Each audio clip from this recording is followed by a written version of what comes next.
Baiklah, kita akan bahas tentang dimulai Ramadan ini dengan motivasi. Setiap tiba Ramadan, saudaraku seiman, Rasulullah SAW selalu bersabda, dan setiap momen sebelum Ramadan selalu hadis yang serupa. Beliau mengatakan, hai manusia, telah sampai kepada kalian bulan Ramadan di depan mata sekarang. Seperti kita ini tinggal tunggu hari, insya Allah. Bulan yang penuh dengan berkah dan rahmah. Yang dimaksud dengan penuh dengan berkah adalah segala sesuatunya akan cukup, bahkan melebihi kebutuhan. Seperti kasus misalnya makanan dan minuman. Di bulan Ramadan itu kita tahu walaupun kita sahurnya sedikit, mungkin buka puasanya sedikit, cukup-cukup saja. Bahkan kadang-kadang subhanallah kita sudah makan beberapa butir atau beberapa kue kecil saja, itu sudah terasa kenyang. Begitu pula dengan minuman, kita cukup dengan minum 2-3 gelas sudah terasa dahaga kita yang 8 jam hilang semuanya. Waktu juga sangat panjang kita merasakan, dari pagi rasanya lama sampai menjelang buka puasa. Tentu bukan untuk berlihai-lihai, tapi itu adalah karunia dan berkah dari Allah agar kita betul-betul memaksimalkan waktu. Karena agama Islam adalah agama motorik dan bukan agama vakum. Agama yang tidak mengenal kata-kata kalah, tidak mengenal kata-kata putus asa, tidak mengenal kata-kata tidak bisa, tidak mengenal kata-kata terlambat. Semua dalam kamus itu bagi seorang muslim tidak ada lagi di kamus benaknya atau di otaknya. Karena kita tahu dalam peperangan jihad misalnya, kita tidak pernah mengenal kata-kata kalah. Kalau kita semua terbunuh berarti kita menang mati syahid, walaupun musuh menganggap dirinya menang. Atau kita menang melawan mereka. Islam menyuruh kita kalau di tangan kita ada bibit dan besok kiamat disuruh tancapin. Walaupun besok kiamat, tidak ada kata putus asa. Seseorang pernah diceritakan Nabi SAW membunuh 99 jiwa, lalu dia datang kepada seorang abid dan dia mengatakan, bisa nggak saya tobat orang abid ini? Abid ini artinya orang yang suka ibadah tapi nggak punya ilmu. Lalu dia bilang, nggak mungkin kau diterima tobatmu, sudah bunuh 99 jiwa. Lalu dibunuhlah orang ini sehingga genap 100. Lalu kemudian datang orang yang dia datangi seorang yang alim lalu bertanya, apakah saya masih bisa diampuni dosa saya sementara saya sudah bunuh 100 orang? Kata dia, rahmatnya Allah luas. Maka dia pun bertobat dan masuk ke dalam surga. Agama Islam agama yang mulia. Kita berbuat dosa sekian puluh tahun pun selama kita masih hidup masih bisa dimaafkan oleh Sang Pencipta Allah. Agama yang tidak pernah mengenal putus asa. Semuanya kebaikan-kebaikan. Semua yang diperintahkan baik semuanya. Disuruh berbakti sama orang tua, jujur, amanah, tanggung jawab, dermawan, ramah, santun, segala macam. Dan dilarang semua yang buruk-buruk, kasar, mencuri, mengambil haknya orang lain, apalah segala macam dilarang. Maka kita tahu agama yang sangat luar biasa. Dan Allah Subhanahu Wa Taala dengan kemahamurahannya memang memilih beberapa tempat yang dimuliakan dari tempat yang lain. Iya, seperti kasus Mekah dan Madinah dipilih dari tempat yang lain misalnya. Allah juga memilih dari kalangan malaikat ada Jibril, Mikail, Israfil sebagai pemimpin dibandingkan malaikat yang lainnya. Walaupun semuanya mulia. Dipilih juga dari para nabi-nabi, dari para manusia dan nabi-nabi dan rasul. Begitu pula dipilih dari waktu ada bulan Ramadan dibandingkan bulan-bulan yang lain. Makanya Nabi SAW menggembirakan para sahabat mengatakan akan datang atau telah datang kepada kalian bulan yang penuh dengan berkah plus rahmah. Rahmah adalah kasih sayang dari Allah. Karunia Allah akan berikan kita memenuhi segala kebutuhan. Bahkan jarang sekali, mungkin tidak ada kita dengar di bulan Ramadan ada orang kelaparan atau ada orang kehausan. Karena memang banyak orang yang berbagi, orang yang bersedekah gitu kan. Dan rahmatnya Allah yang sangat luas di bulan Ramadan kita di training secara massal untuk menjadi orang baik. Bulan Ramadan mayoritas muslimin puasa di siang hari, malam harinya mereka tarawih. Mereka masuk masjid berlomba-lomba baca Quran. Orang semua sedang berbuat baik. Kalau bulan Ramadan tidak bisa mengubah dengan rahmatnya Allah kita menjadi baik, kira-kira kapan kita akan menjadi baik? Lalu kata Nabi SAW, pada bulan itu Allah melihat persaingan kalian. Tunjukkanlah yang terbaik dari kalian. Bulan itu Allah tutup semua pintu neraka. Allah buka semua pintu surga. Allah ikat semua setan-setan yang jahat. Apa yang dimaksud dengan dibuka pintu surga dan ditutup pintu neraka? Sementara kita, kalaupun dibuka sekarang pintu surga, kita nggak bisa masuk ke dalam, belum meninggal. Itu pun nanti harus melalui proses akhirat baru masuk ke sana. Begitu dengan ditutupnya neraka atau dibukanya sekarang, kita tidak tahu akan apa fungsi. Hadis mengatakan yang dimaksud pendaftaran, dibuka pendaftaran untuk masuk ke dalam surga. Iklan resmi dari Sang Pencipta Allah, wahai muslimin, tanggal 1 Ramadan sampai 30 Ramadan dibuka bagi yang mau mendaftar masuk ke surga.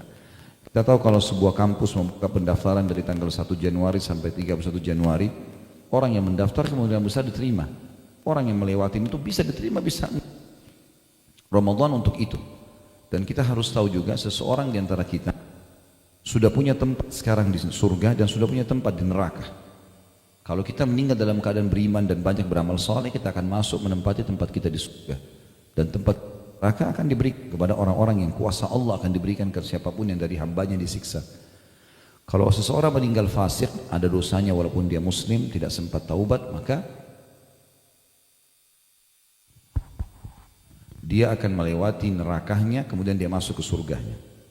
Kalau dia meninggal dalam keadaan kafir, dia akan langsung masuk ke nerakanya, dan tempatnya di surga dengan izin Allah diberikan kepada siapa yang dia inginkan.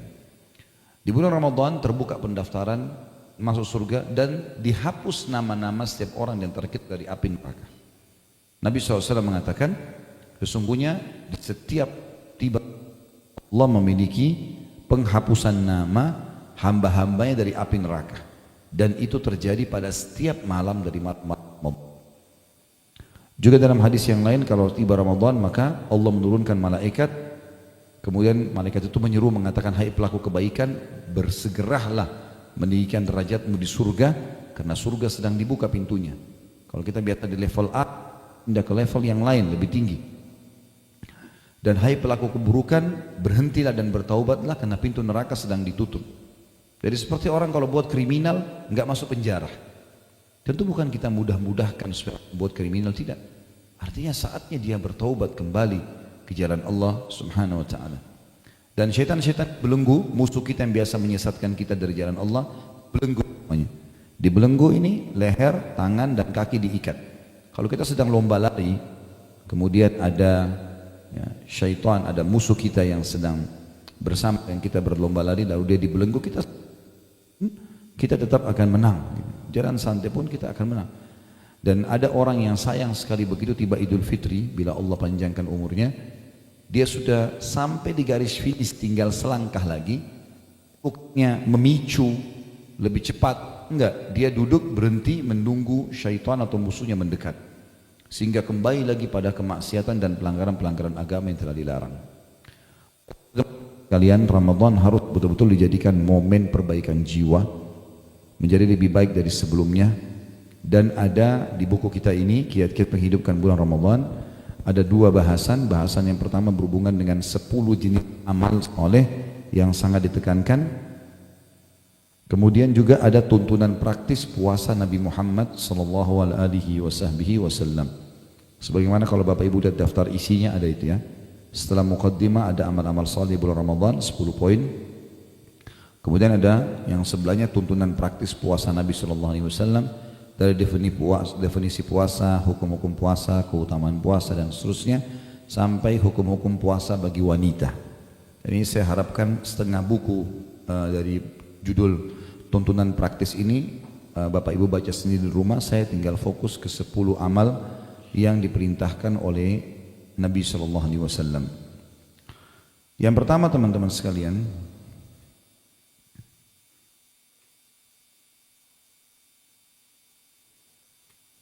kita akan lihat dulu dari halaman 2 ya.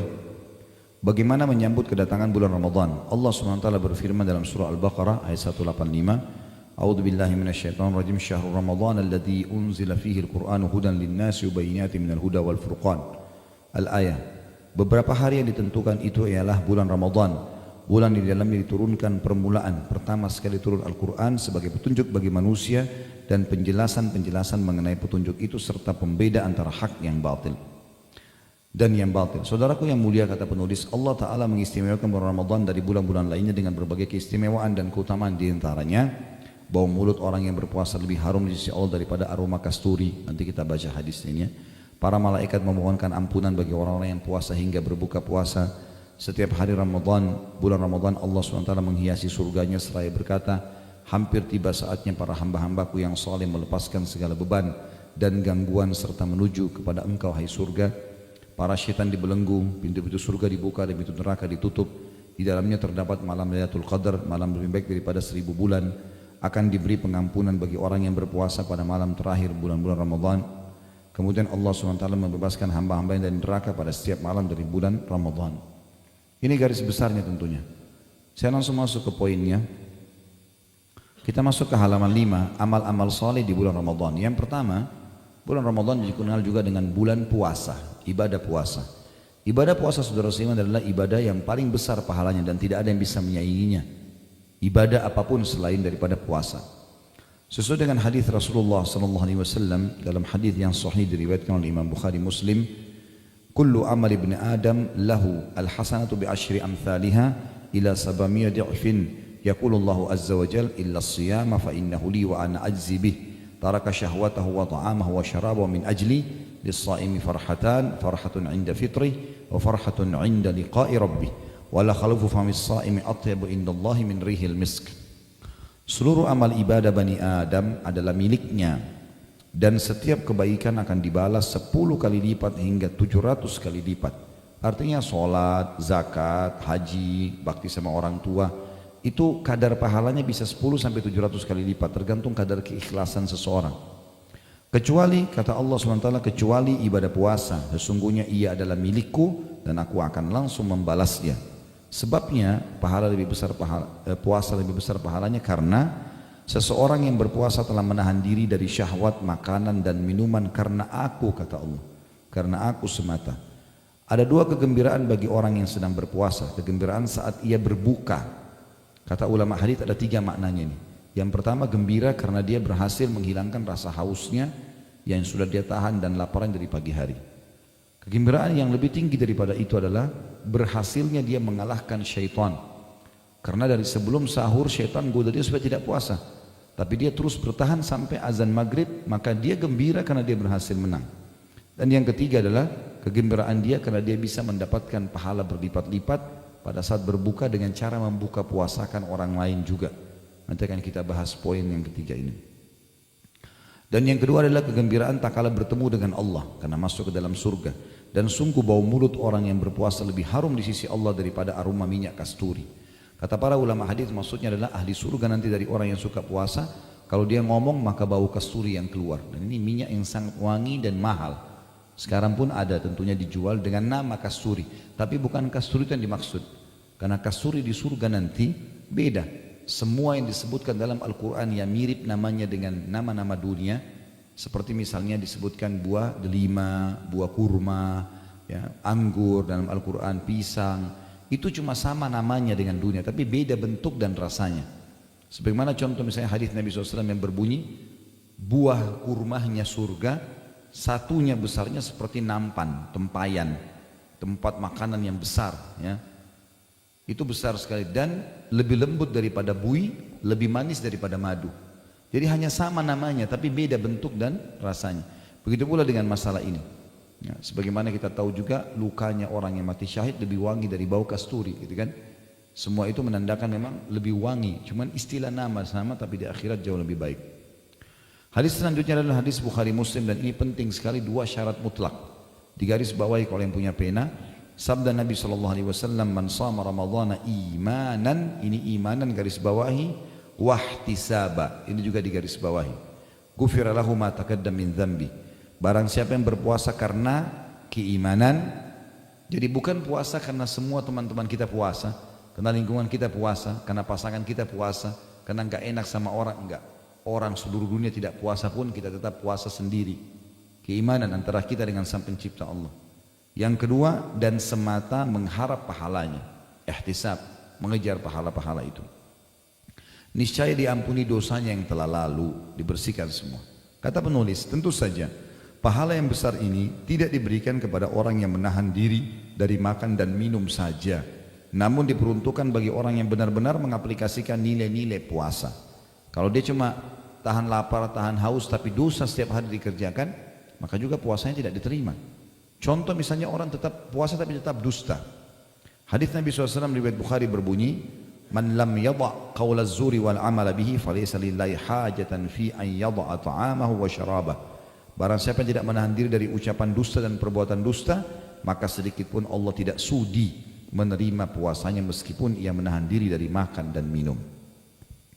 Juga dalam riwayat Rasulullah SAW bersabda, riwayat yang lain, hadis riwayat Imam Bukhari Muslim, as-sawmu junnah, fa idza kana yawma sawmi ahadikum fala yarfuth wala yafsuq wala yajhal. Tolong 3 kalimat ini digaris bawahi ya. Fala yarfuth, kata-kata yarfuth, wala yafsuq, ini juga digaris bawahi, wala yajhal. 3 ini nanti saya terjemahkan.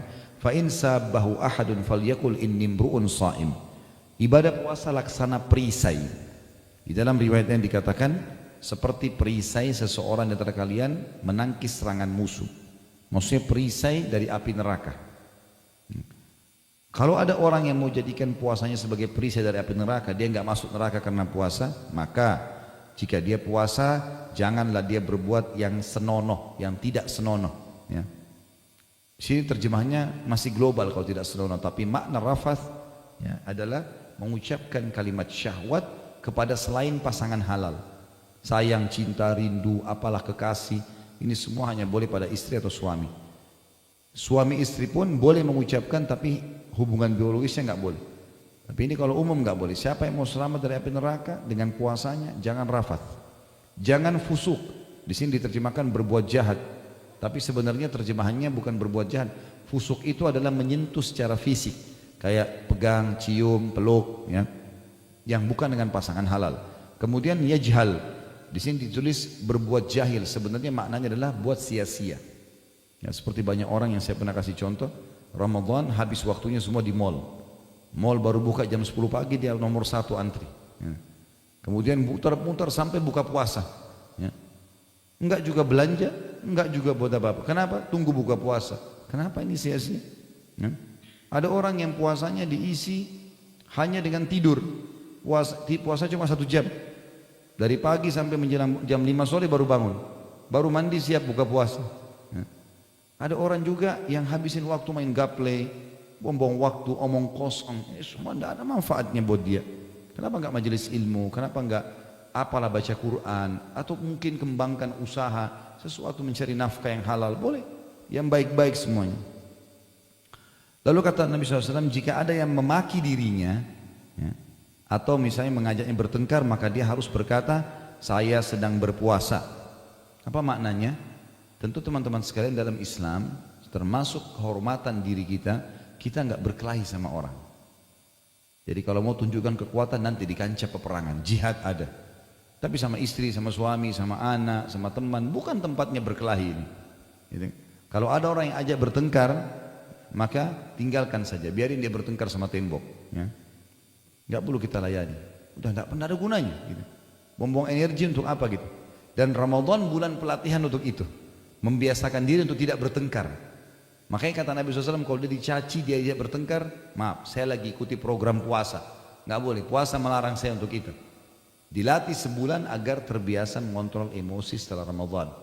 Karena penyebab penyakit keras, ini penyakit yang masalah stroke, darah tinggi segala macam karena emosional. Ya. Maka dikontrol dengan puasa Ramadan. Ya. Itu maksudnya di sini. Kata beliau, penulis, wahai hamba Allah, jika anda telah berpuasa, maka puasakanlah juga pendengaran, penglihatan, lisan, dan seluruh anggota badan anda. Jangan samakan antara hari berpuasa anda dengan hari-hari lainnya. Ada juga orang dari pagi sampai malam nonton terus film, gonta-ganti dari film ini ke film itu.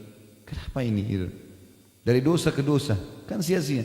Melihat auratnya orang, mendengarkan cerita bohong, dengerin musik, apalah segala macam. Jadi dosa lagi. Pelatihan Ramadan untuk memperbaiki kita lebih dekat kepada Sang Pencipta Allah, gitu kan?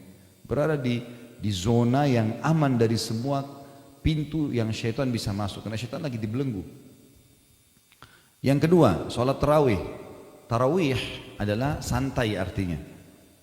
Sebenarnya tarawih, qiyamul lail, qiyamul Ramadan, ya, tahajud sama saja, cuma beda-beda nama. Khusus di bulan Ramadan dikatakan tarawih karena kita lebih santai, setelah sholat ba'da isya sudah bisa tahajud. Di luar Ramadan kita dianjurkan tidur dulu, diakhirkan di akhir malam, gitu kan. Jadi makanya dikatakan dia sholat tarawih, orang santai di situ. Nah, sholat tarawih sangat ditekankan dalam Islam, ya. Walaupun dia hukumnya sunnah, sebagaimana disebutkan dalam hadis Nabi SAW riwayat Bukhari Muslim, faedahnya besar sekali, bisa membersihkan dosa-dosa kita yang lalu. Man qama ramadhana imanan wa ihtisaba ghufira lahu ma taqaddama min dhanbi. Barang siapa menunaikan qiyamul lail pada bulan Ramadan karena keimanan, sama tadi, bukan karena teman-teman kita ajak, bukan karena tidak enak. Memang saya ke masjid mau sholat tarawih karena perintah Allah. Orang tidak ada yang tarawih pun kita tetap tarawih gitu, seperti itulah. Dan mengharapkan pahalanya, maka akan diampuni semua dosa-dosanya yang lalu. Sholat malam sangat ditekankan teman-teman sekalian, sebagaimana misalnya dalam surah Al-Furqan ayat 63 dan ayat 64. A'udzu billahi minasyaitonir rajim wa ibadur rahmanil ladzina yamshuna 'alal ardi hauna wa idza khatabahumul jahiluna qalu salama walladzina yabituna li rabbihim sujjadan wa qiyama. Dan hamba-hamba yang baik dari Rabb yang Maha Penyayang, maksudnya orang-orang yang berprestasi dari hamba-hamba Allah ialah orang-orang yang berjalan di muka bumi dengan rendah hati, enggak ada kesombongan ya. Dan apabila orang-orang yang jahil menyapa mereka, tadi diajak berkelahi, diajak bertengkar, maka mereka mengucapkan kata-kata yang mengandung keselamatan. Ya sudahlah, terserah kamu, bertengkar di sama tembok atau pohon sana ya. Saya nggak mau ikut-ikutan ya.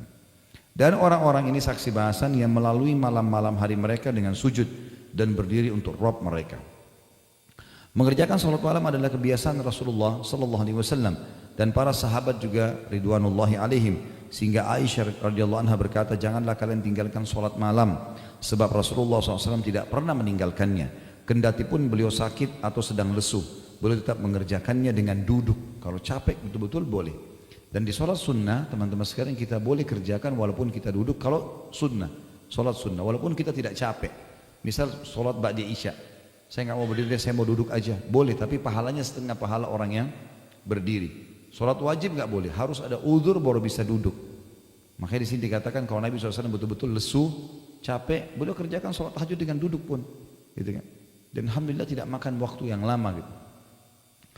Ramadan mengajar kita untuk itu. Jadi sebulan penuh kita dibiasakan untuk salat tarawih, dan alhamdulillah di Indonesia semua masjid kita menghidupkan itu agar kita terbiasa menerapkannya dalam kehidupan kita. Umar bin Khattab radhiyallahu anhu biasa mengerjakan salat malam. Bila tiba di pertengahan malam, beliau segera membangunkan keluarganya untuk sholat. Beliau sambil berseru, sholat, sholat, seraya membaca firman Allah dalam surah Thaha ayat 132, A'udzu billahi minasyaitonir rajim, wa'mur ahlaka bis sholati wastabir 'alaiha la nas'aluka rizqa nahnu narzuquk wal aqibatu lit taqwa. Dan suruhlah keluargamu mendirikan sholat dan bersabarlah kamu dalam mengerjakannya. Kami tidak pernah meminta rezeki kepada kalian, kamilah yang memberi rezeki kepada kalian, dan akibat yang baik itu adalah bagi orang-orang yang bertakwa. Ibnu Umar radhiyallahu anhu pernah membaca firman Allah dalam surah Az-Zumar ayat 9, A'udzu billahi minasyaitonir rajim, amman huwa qanitun ana al-laili sajidan wa qa'iman yahdharul akhirata wa yarju rahmat rabbih. Apakah kamu wahai orang-orang musyrik di Mekah lebih beruntung ataukah orang-orang yang beribadah di waktu-waktu malam dengan sujud dan berdiri, sedangkan ia takut kepada azab akhirat dan mengharapkan rahmat Rabbnya? Ibnu Umar berkata, orang yang dimaksud dalam ayat ini adalah Utsman bin Affan radhiyallahu anhu. Ibnu Abi Hatim berkata, Ibnu Umar radhiyallahu anhu mengatakan hal itu karena banyaknya sholat malam dan tilawah yang dilakukan oleh Amirul Mukminin Utsman bin Affan hingga, perhatikan kalimat ini ya, terkadang beliau membaca seluruh Al-Quran dalam satu rakaat. Dalam riwayat lain dikatakan Utsman bin Affan baca 30 juz di rakaat terakhir witir, yang biasa Bapak Ibu baca Qul Huwallahu Ahad itu. Nah itu Utsman bin Affan baca 30 juz ya. Kita ada yang bilang bagaimana bisa ya, itu kuasa Allah, Allah berkahi. Yang penting kalau orang sudah rutin kerjakan, Allah akan berkahi waktunya. Alqamah bin Qais menceritakan, pada suatu ketika aku bermalam bersama Abdullah bin Mas'ud radhiyallahu anhu, ia bangun untuk sholat pada awal malam. Beliau membaca surah seperti bacaan imam di masjid, maksudnya dengan mengeraskan suara. Beliau baca dengan tartil, tartil artinya tanpa terburu-buru, hingga dapat didengar oleh orang yang berada di dekatnya. Beliau terus salat hingga menjelang terbit fajar. Antara selesai salat malam dengan terbit fajar, jaraknya kira-kira antara azan maghrib hingga selesai salat maghrib. Setelah itu beliau mengerjakan salat witir. Artinya orang ini Alqamah menceritakan tentang salat malamnya sahabat Nabi yang bernama Abdullah bin Mas'ud radhiyallahu anhum. Di dalam riwayat lain, As-Sa'ib bin Zaid disebutkan bahwa ia berkata, pada saat itu imam membaca beratus-ratus ayat di salat malam, dia ikut berjamaah, sehingga kami bersandar dengan tongkat karena lamanya berdiri. Lalu ia berkata, kami baru selesai saat menjelang fajar datang. Catatannya di sini, wahai saudaraku, kata beliau, sebaiknya pada saat engkau salat tarawih, engkau menyempurnakan salat tarawih bersama imam, agar engkau termasuk orang-orang yang menghidupkan Ramadan dengan semalam suntuk salat malam. Sebagaimana sabda Nabi SAW riwayat Abu Dawud, Tirmidzi, Nasai dan Ibnu Majah, "Man qama ma'imamihi hatta yansarifa kutiba lahu qiyamul lailah." Barang siapa yang sholat tarawih bersama imam hingga selesai, maka akan dituliskan baginya pahala sholat semalam suntuk. Dibayangkan kalau kita habis sholat isya, kita sholat 2 rakaat nih, qiyamul lail, salam, sholat lagi, salam, sampai subuh. Itu berat sekali. Tapi bisa kita dapatkan dengan cara sholat berjamaah tarawih bersama imam di masjid, laki-laki atau perempuan, gitu kan? Sama saja perintahnya. Kemudian imamnya bubar, maksudnya sampai selesai sholat witirnya, maka dicatat bagi kita semalam suntuk sholat. Makanya saya sarankan teman-teman sekalian kalau mau sholat 8 rakaat atau 11 rakaat, sholat di masjid yang 11 rakaat supaya kita bubar bersama imam, gitu kan? Kayak kalau imamnya selesai salam sudah bubar namanya, sholat witir. Kalau imamnya masih ngobrol nggak ada masalah, yang penting sudah selesai bubar sholatnya. Kalau kita mau sholat 23 cari masjid yang 23, gitu kan? Supaya lebih tepat mendapatkan pahala ini. Yang ketiga, sedekah. Disebutkan Rasulullah SAW adalah orang yang sangat dermawan, dan kedermawan beliau semakin bertambah di bulan Ramadan. Kebaikan-kebaikan yang beliau lakukan di bulan Ramadan melebihi angin yang terhembus. Maksudnya saking semangatnya Nabi SAW lakukan. Dalam sebuah hadis beliau SAW bersabda dalam hadis riwayat Tirmidzi dari Anas radhiyallahu anhu, afdalus sadaqati sadaqatun fi Ramadan. Sedekah yang paling utama adalah pada bulan Ramadan. Zaid bin Salim meriwayatkan dari ayahandanya bahwasanya dia berkata, saya mendengar Umar bin Khattab radhiyallahu anhu berkata, Rasulullah SAW memerintahkan kami agar bersedekah, dan kebetulan aku sedang memiliki harta. Jadi Umar bercerita di sini. Maka aku berkata, pada hari ini aku akan melebihi Abu Bakar, karena selama ini Umar selalu menganggap mau bersaing dengan Abu Bakar dalam hal-hal ibadah, karena Abu Bakar sangat luar biasa dalam mengerjakan. Satu waktu Rasulullah SAW bilang, ayo sedekah. Umar bilang, hari ini aku akan mengalahkan Abu Bakar. Umar berkata, lalu aku pun membawa setengah hartaku. Lalu Rasulullah SAW bersabda kepadaku, apa yang kamu tinggalkan untuk keluargamu? Maka Umar berkata, sebanyak ini juga, setengah harta lagi. Jawabku, lalu datanglah Abu Bakar radhiyallahu anhu dengan membawa seluruh hartanya. Lalu Rasulullah SAW bertanya, apa yang kau sisakan untuk keluargamu? Maka ia menjawab, aku sisakan bagi mereka Allah dan Rasulnya. Maka aku berkata, Umar berkata, aku tidak akan mampu melebihimu wahai Abu Bakar selamanya. Ini persaingan positif di antara sahabat. Tentu dimaksud sini adalah sedekahnya Abu Bakar seluruh harta adalah yang dia miliki pada hari itu ya. Bukan berarti kita harus jual semua aset kita, rumah, mobil, segala macam kita sedekahin, tidak. Tapi Abu Bakar misalnya kalau kita rasionalkan, kalau sekarang kita lagi jalan ada di kantong kita 1 juta rupiah, ada orang miskin lewat, maka dikasih semua 1 juta itu. Abu Bakar begitu cara sedekahnya. Ada orang minta dia nggak setengah-setengah, apa yang dia pegang dikasih semuanya. Seperti itulah. Itu yang dimaksud dengan perilaku di sini. Jadi bukan menghabiskan seluruh hartanya, tapi apa yang sedang dia pegang pada saat itu. Diriwayatkan juga dari Talha bin Yahya bin Talha bahwa ia berkata, nenekku. Jadi ini cucu menceritakan tentang neneknya. Neneknya bernama Su'dah binti Auf al-Murriyah, dan ini adalah istri Talha bin Ubaidillah. Perlu Bapak Ibu tahu, Talha bin Ubaidillah adalah salah satu dari 10 sahabat yang dijamin masuk surga. Ini Su'dah istrinya, istri bercerita tentang suaminya. Dia berkata, pada suatu hari Talha datang menemuiku dengan wajah yang kusut. Aku bertanya kepadanya, mengapa wajahmu kusut seperti itu? Apa yang terjadi di atas dirimu? Ada sesuatu yang dapat aku bantu? Istri bertanya, si Su'dah bertanya pada suaminya Talha. Lalu Talha menjawab, terima kasih, kau adalah sebaik-baik istri seorang muslim. Dan ini pujian yang santun dari seorang suami kepada istrinya. Artinya kau sangat luar biasa selama menjadi istri, pantas menjadi istri seorang muslim karena patuh dan baik. Lalu kata istrinya, jika demikian apa yang terjadi atas dirimu? Apa yang saya bisa bantu? Lalu ia akhirnya berkata, harta yang kumiliki sudah terlalu banyak dan hal itu sangat menyusahkan diriku. Maka istrinya berkata, aku berkata padanya, jangan terlalu menyusahkan dirimu, bagikan saja harta itu. Saya mau tanya ibu-ibu di belakang, begini enggak sama suaminya? Kalau dia bilang saya ada keuntungan sekian, saya mau sedekahin, tunggu dulu, buat saya dulu, beli emas, beli ini, beli segala macam. Ini enggak, silakan sedekahin, habisin, jangan jadi beban, berikan orang miskin. Maka dia pun membagi-bagi harta itu hingga tidak tersisa sedirham pun. Talha bin Yahya, si cucu yang mendapat cerita dari neneknya ini, berkata, aku tanyakan kepada penjaga gudangnya Talha, berapa harta Talha pada saat itu? Maka dia katakan 400.000 dirham. Ini ratusan juta rupiah. Kata beliau, wahai saudaraku, banyak sekali keistimewaan dan kekhususan bersedekah pada bulan Ramadan. maka hendaknya engkau bersegera mengerjakannya. Keluarkanlah dengan segera sedekahmu sesuai dengan keluasan rezeki yang ada padamu. Ada beberapa bentuk sedekah di bulan Ramadan yang bisa dilakukan. Yang pertama, memberi makan orang.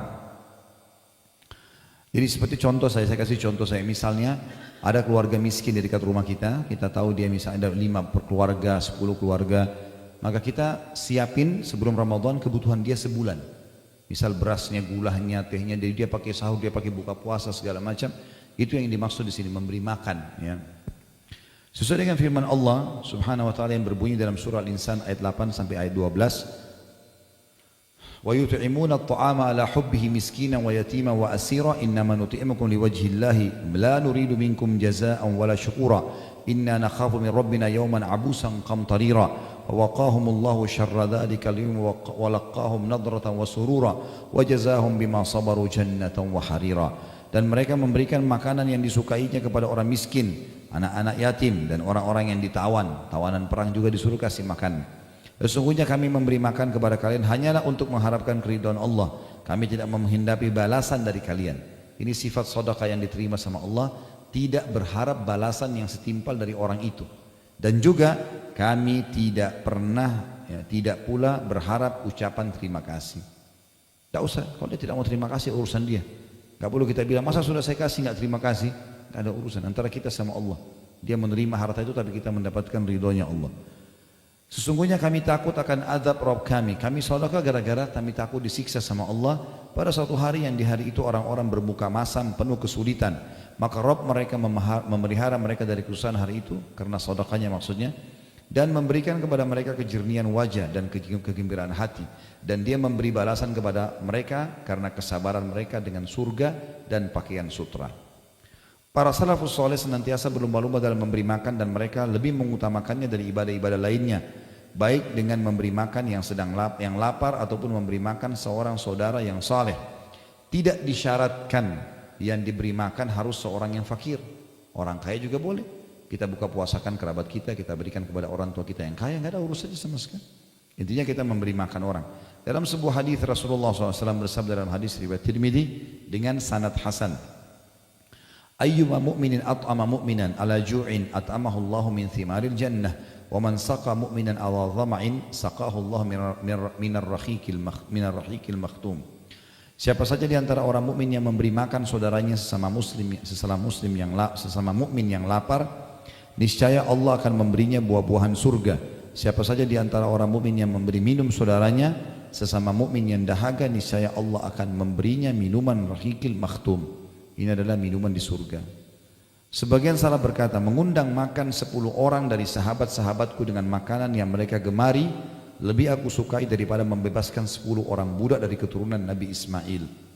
Sebagian besar kaum salaf mengutamakan menyediakan buka bagi orang yang berpuasa padahal mereka sendiri juga sedang berpuasa. Di antaranya adalah Abdullah bin Umar radhiyallahu anhuma, Daud At-Tai, Malik bin Dinar, Ahmad bin Hanbal dan lainnya. Bahkan Abdullah bin Umar selalu membuka atau berbuka bersama anak-anak yatim dan fakir miskin. Kadang-kala beliau tidak berbuka karena mengetahui keluarganya menolak kedatangan mereka. Nah, artinya kadang-kadang ada Ibnu Umar datang ke rumah mereka, tapi mereka karena miskin mereka tidak ingin Ibnu Umar masuk, maka Ibnu Umar terlambat buka puasa gara-gara itu, saking inginnya berbuka puasa atau memberikan buka puasa kepada orang-orang yang susah. Banyak di antara kaum salaf yang menyediakan makanan bagi teman-temannya padahal ia telah tengah berpuasa. Bahkan ia melayani teman-temannya dengan baik. Di antaranya adalah Hasan Basri dan Ibnu Mubarak rahimahumullah.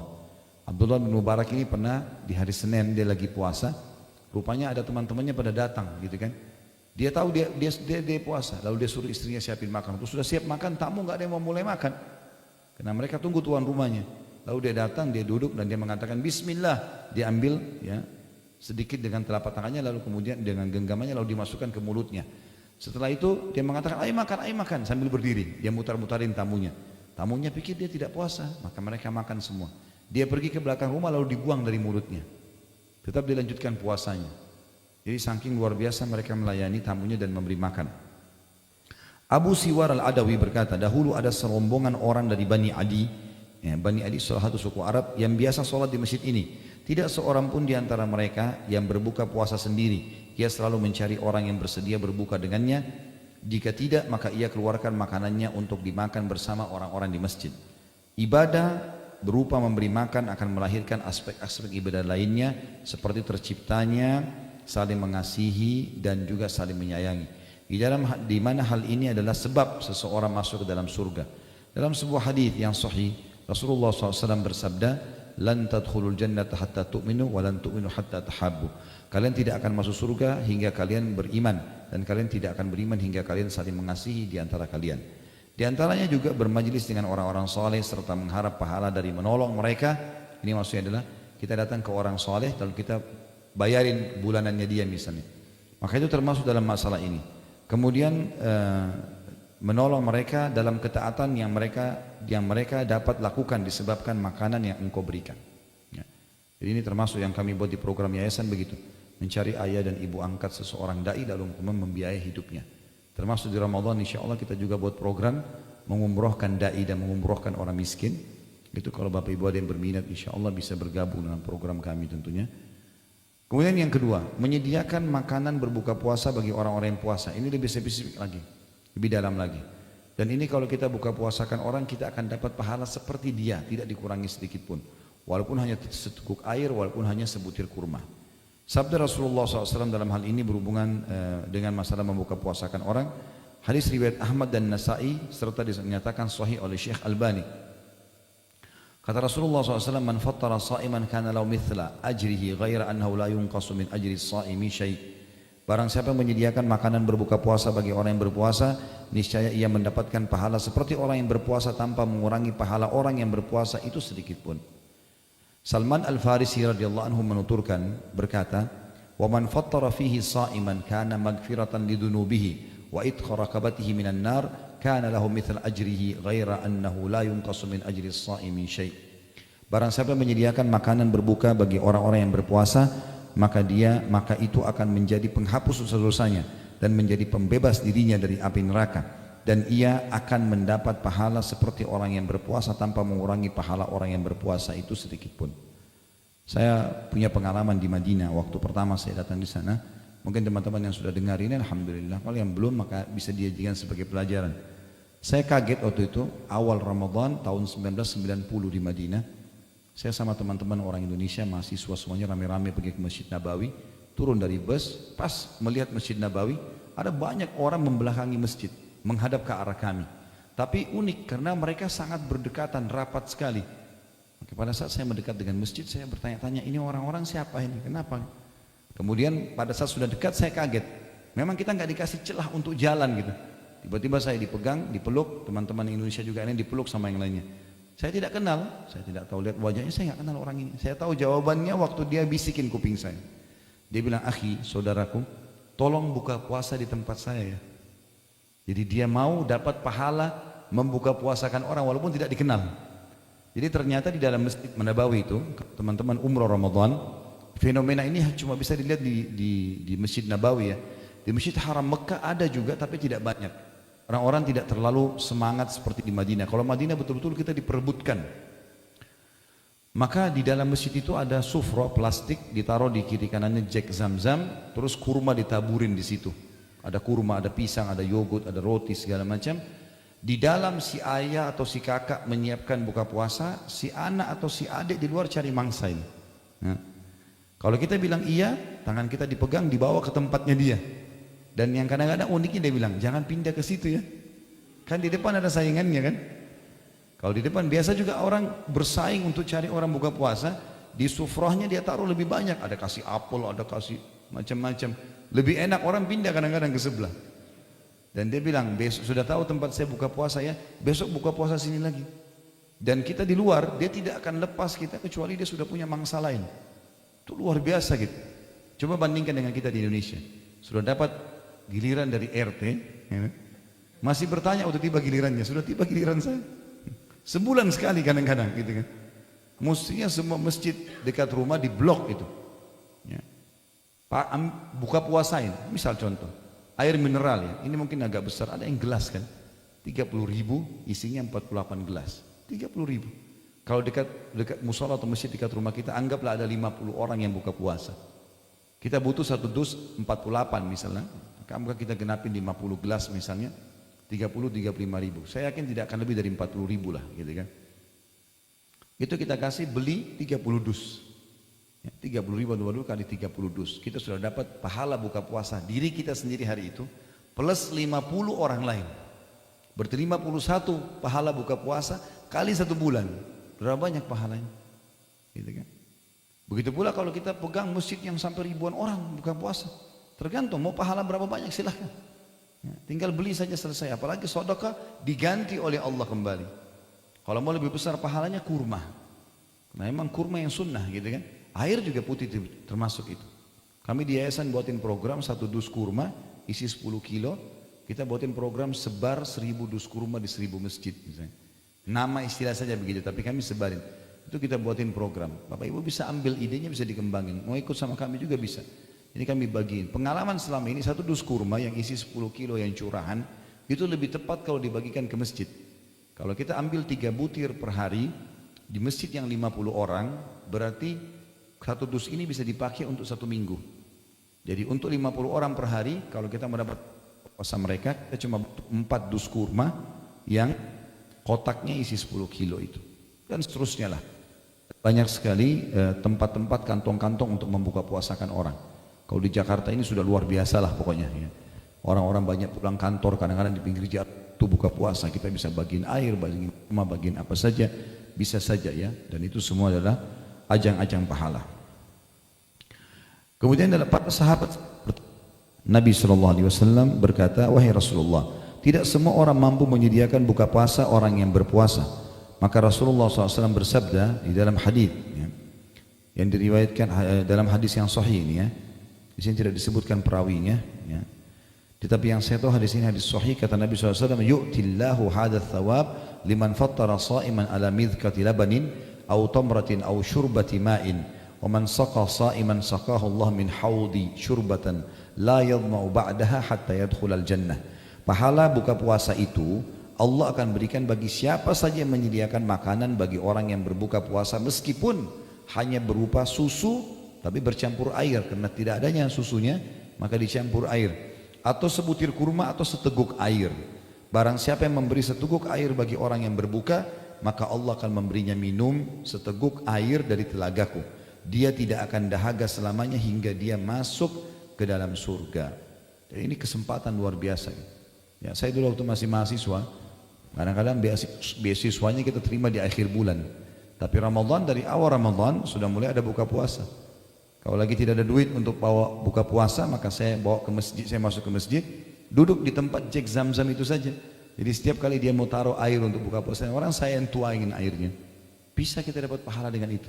Sampai saya kadang-kadang ingatkan beberapa saudara kita yang tidak ada duitnya, bagaimana cara dapatkan buka puasa orang? Pergi ke masjid dekat rumah, bantu marbotnya nata, sudah dapat pahalanya.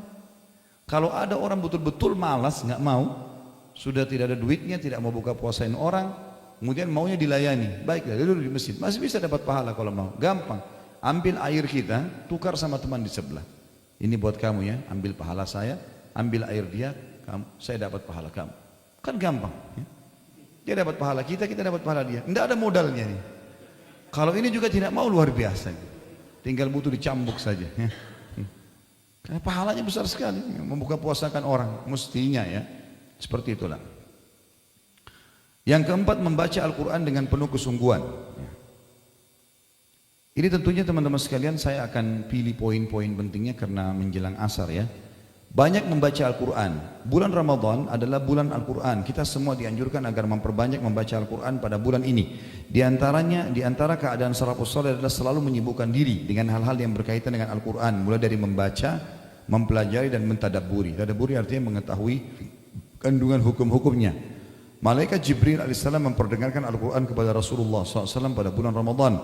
Uthman bin Affan radhiyallahu anhu mengkhatam Al-Quran setiap hari pada bulan Ramadan.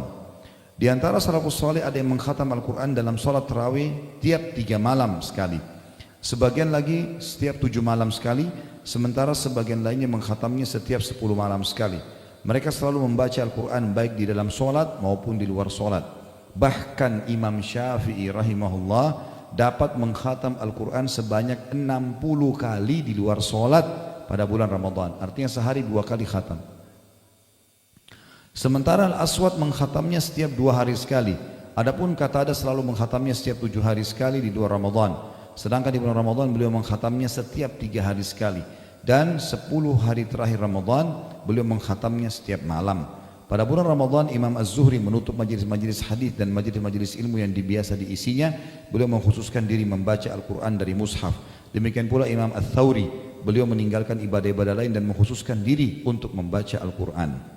Ibnu Rajab rahimahullah berkata, larangan mengkhatam Al-Quran kurang dari 3 hari tertuju bagi yang membiasakan hal itu.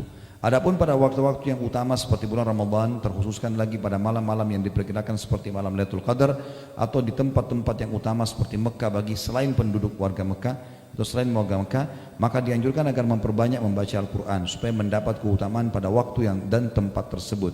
Inilah pendapat Imam Ahmad, Ishaq dan juga ulama lain. Demikian yang dapat kita saksikan dari kebiasaan mereka sebagaimana yang telah kita sebutkan tadinya.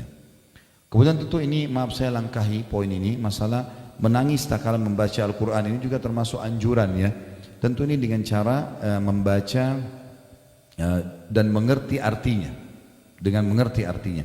Saya angkat satu riwayat saja di sini. Kita lihat dalam Sahih Bukhari dikatakan Abdullah bin Mas'ud radhiyallahu anhu bahwasanya ia berkata Rasulullah SAW bersabda, bacalah Al-Quran untukku. Aku berkata, apakah aku membaca untuk anda ya Rasulullah? Sementara ia diturunkan kepada anda. Rasulullah SAW bersabda, aku senang mendengarkan dari orang lain.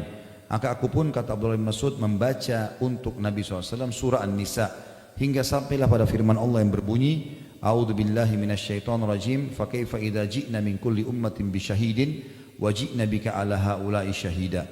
Bagaimana kalau hal orang-orang kafir, keadaan orang-orang kafir apabila kami mendatangkan seorang saksi atau rasul dan tiap-tiap umat dari tiap-tiap umat dan kami mendatangkan kamu hai Muhammad sebagai saksi atas mereka ya, sebagai atau untuk mereka sebagai umat, artinya umat pun akan aku ajak untuk memberikan saksi kepada mereka. Lalu beliau berkata, Nabi SAW berkata kepada Abdullah bin Mas'ud, hasbuka, cukuplah, sampai sini selesai bacaannya.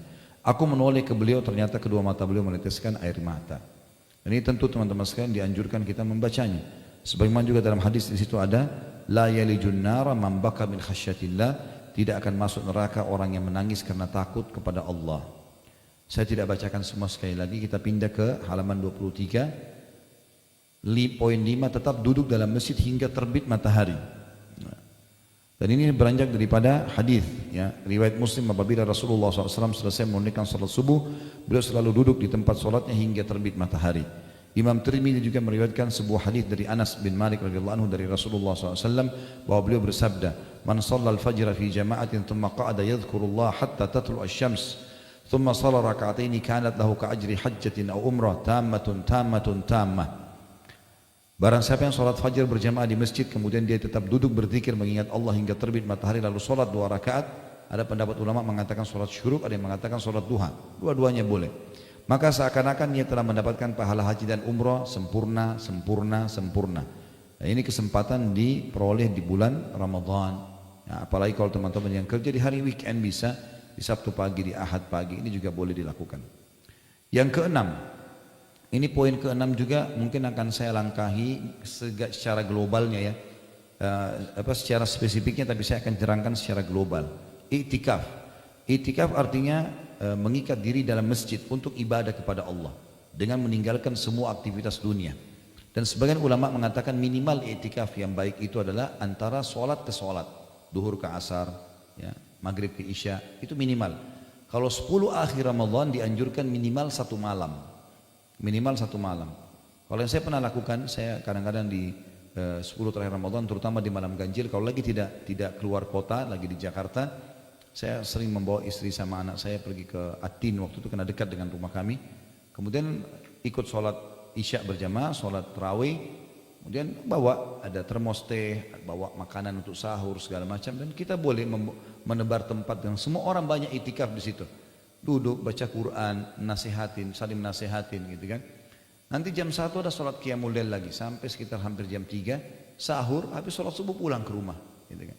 Terutama di malam-malam ganjil. Dan Rasulullah SAW bahkan dalam hadis Bukhari itikaf 10 malam semuanya, tidak terkecuali semuanya diikat dirinya di dalam masjid. Tentu di sini teman-teman sekalian cukup panjang bahasanya, beberapa lembar ada definisi itikaf, ada hikmah disyariatkannya ya. Kemudian juga ada di sini hukum i'tikaf itu sendiri. Ada amalan-amalan sunnah bagi orang i'tikaf. Ada perkara-perkara yang dibolehkan bagi orang yang i'tikaf. Ya. Kemudian juga ada perkara-perkara yang dimakruhkan bagi orang i'tikaf. Ada perkara-perkara yang membatalkan i'tikaf. Waktu memasuki tempat untuk i'tikaf dan beberapa catatan-catatan penting yang ditulis di sini. Namun saya sekali lagi tidak membaca semua ini karena yang penting tadi globalnya sudah saya jelaskan. Ya. Nah, waktu kita ya sudah menjelang azan asar. Yang ketujuh, umroh di bulan Ramadan. Dan ini sangat ditekankan. Saya sudah pernah jelaskan teman-teman sekalian, kalau ada rezeki jangan ditunda. Umroh dan haji ini kerjakan. Kata Nabi SAW, ya, umroh dan haji yang dikerjakan secara berkesinambungan akan menghilangkan kesusahan hidup dan kemiskinan sebagaimana api menghilangkan karat dari besi. Artinya sedekah yang kita keluarkan di umroh akan diganti oleh Allah. Itu poin. Jadi nggak usah khawatir berapapun jumlah yang kita keluarkan, akan diganti oleh Allah. Di bulan Ramadan secara khusus pahalanya ekstra, sama dengan pahala haji. Jadi 3 jam umrah itu sama dengan pahala 6 hari haji, gitu kan? 6 hari yang dipakai untuk haji tanggal 8 sampai tanggal 13 Zulhijjah. Sesuai dengan hadis Nabi SAW riwayat Bukhari Muslim, umratu fi Ramadan ta'dilu hajjah. Pahala umrah di bulan Ramadan sama dengan ibadah haji. Dan kita tahu haji yang sahih, haji yang benar akan diampuni dosanya ya seperti baru dilahirkan oleh ibunya. Riwayat lain berbunyi hajjatan ma'i, sama dengan mengerjakan haji bersamaku, kata Nabi SAW. Yang kedelapan, mencari malam Lailatul Qadar. Dan kita sudah tahu dalam surah Al-Qadr tentunya ya, dia lebih baik daripada 1000 bulan ya. Rasulullah SAW bersabda, yang sangat ditekankan di Lailatul Qadar ada 2, sholat tahajudnya dan membaca doa yang akan kita baca nanti sebentar lagi riwayatnya. Kalau tentang sholat malamnya, hadis Bukhari Muslim di halaman 35 di situ, Rasulullah SAW bersabda, man qama lailatul qadri imanan wa ihtisaba, ghufira lahu ma taqaddama min dzambi. Barang siapa yang bangun di malam Lailatul Qadar karena keimanan dan mengharap pahala, maka dosa-dosanya yang lalu akan diampuni. Juga dalam Musnad Imam Ahmad, Rasulullah SAW bersabda, man qamaha ibtigha'aha thumma waqa'at lahu ghufira lahu ma taqaddama min dhanbi wa ma ta'akhkhar. Siapa yang bangun untuk mengerjakan sholat malam karena betul-betul di Lailatul Qadar ya, mencari pahalanya, maka akan diampuni dosa-dosanya yang telah lalu dan juga yang akan datang. Jadi ini intinya adalah amal yang pertama di Lailatul Qadar kita sholat malam. Yang kedua di halaman 37, pas di atas poin 9 itu ada riwayat, dan dalam kitab Sahih diriwayatkan dari Aisyah radhiyallahu anha, beliau berkata, ya Rasulullah, apa yang aku baca bila bertepatan pada malam itu? Maka Rasulullah SAW bersabda, bacalah, Allahumma innaka afuun tuhibbul afwa fa'fu anni. Ya Allah, sungguhnya engkau maha memberi ampunan dan menyukai orang-orang yang memohon ampun, maka ampunilah aku. Lailatul Qadar poinnya adalah lebih baik daripada 1000 bulan atau 83 tahun plus 4 bulan. Belum tentu umur kita sepanjang itu. Jadi intinya kalau kita semua pasti akan lalu Lailatul Qadar, pasti. Karena malam itu kita lalu selama kita hidup kan. Tapi siapa yang dapat taufik dari Allah untuk mengerjakan? Makanya kita harus niat minta kepada Allah agar diberikan. Kalau kita sempat ucapkan subhanallah 1 kali saja pas Lailatul Qadar, maka lebih baik daripada 1000 bulan. Artinya seperti kita ucapkan itu 1000 bulan atau 83 tahun plus 4 bulan. Sedekah 10.000 rupiah sama sedekah selama berulang-ulang 1000 bulan. Begitu pula dengan sholatnya, begitu pula dengan apa saja ibadah yang kita kerjakan, seperti itulah pahalanya. Jadi sangat besar, luar biasa gitu. Sangat luar biasa besarnya. Yang ke-9 teman-teman sekalian adalah memperbanyak zikir, doa dan istighfar. Dan ini sudah umum tentunya ya. Artinya di bulan Ramadan kita maksimalkan ini, banyak istighfar, banyak berdoa kepada Allah SWT ya. Banyak berzikir, zikir pagi sore yang maksudnya kita baca. Cuma yang saya ingin titik beratkan di sini bisa dilihat di halaman 38. Kata beliau di sini penulis, sebelum berpisah wahai saudaraku, setelah kita bertamasya di taman-taman surga di bawah naungan amal-amal soleh, ada sesuatu perkara penting yang ingin saya sampaikan. Tahukah kamu apa itu? Kata beliau, tepat sekali, yaitu ikhlas. Berapa banyak orang yang berpuasa kan tapi tidak mendapatkan apapun dari puasanya kecuali lapar dan dahaga. Berapa banyak orang yang mengerjakan sholat tarawih namun tidak mendapatkan apapun dari selain kantuk dan capek. Semoga Allah SWT menghindarkan kita semua dari situ. Makanya Nabi SAW mengatakan keimanan dan mengharapkan pahalanya. Keimanan dan mengharapkan pahalanya. Yang terakhir di halaman 40 di situ ada tidak berbuat hal yang sia-sia pada bulan Ramadan. Dan ini tentu sudah umum tadi ya. Jangan buang-buang waktu yang tidak ada gunanya. Jangan cuma pakai tidur, jangan cuma pakai buang-buang waktu. Baca Al-Quran, dengarkan ceramah, kembangkan ide-ide yang baik, yang positif. Ya. Puasa Ramadan tidak harus membuat kita vakum. Jadi tidak ada kata-kata lemas, malas, putus asa, nggak ada lagi itu dalam Islam. Sebagaimana saya jelaskan tadi di pembukaan. Bulan Ramadan juga teman-teman sekalian bukan bulan balas dendam untuk makan. Ya, maksudnya begini, ada orang pada saat dia tidak sahur, begitu mau buka puasa, luar biasa makanan, yang merah, yang biru, yang kuning, yang hijau, tapi nggak dimakan juga, gitu kan? Jadi bukan untuk balas dendam. Seorang dokter Katolik dari Eropa masuk Islam gara-gara dia mengetahui kemanfaat orang puasa, maka dia mengatakan orang yang paling sehat adalah orang-orang Islam, karena mereka punya terapi puasa seminggu 2 kali, Senin dan Kamis. Mereka punya terapi puasa sebulan 3 hari, Ayyamul Bid. Mereka punya terapi setahun sekali dengan puasa Ramadan. Karena usus kita istirahat. Ini kalau badan kita mesin udah rusak nih. Masuk dingin, masuk panas, masuk pedas. Wah, luar biasa. Ya, Allah suruh istirahatin supaya bisa dipakai lagi. Dan usus kita kalau lagi tidak masuk makanan, maka dia akan mengelola sisa-sisa makanan yang melengket di dinding-dindingnya. Akhirnya jadi bersih usus itu. Kan gitu. Itu kebaikan. Apalagi kita tidak boleh makan dan minum hanya dari subuh sampai azan maghrib. Setelah itu makan, habis maghrib sampai subuh, makan sampai capek, nggak apa-apa. Artinya boleh makan, tidak boleh juga berlebihan tentunya, tapi maksudnya bukan berarti kita tidak boleh makan sama sekali. Kalau 24 jam mungkin wajar orang lemas, tapi ini tidak sama sekali. Dan kuatkan niat kita, Allahu alam, agar kita bisa menjalankan puasa Ramadan dengan baik. Ingat, para sahabat, para tabi'in, mereka setelah Idul Fitri 6 bulan berturut-turut berdoa kepada Allah agar ibadah di Ramadan diterima sama Allah.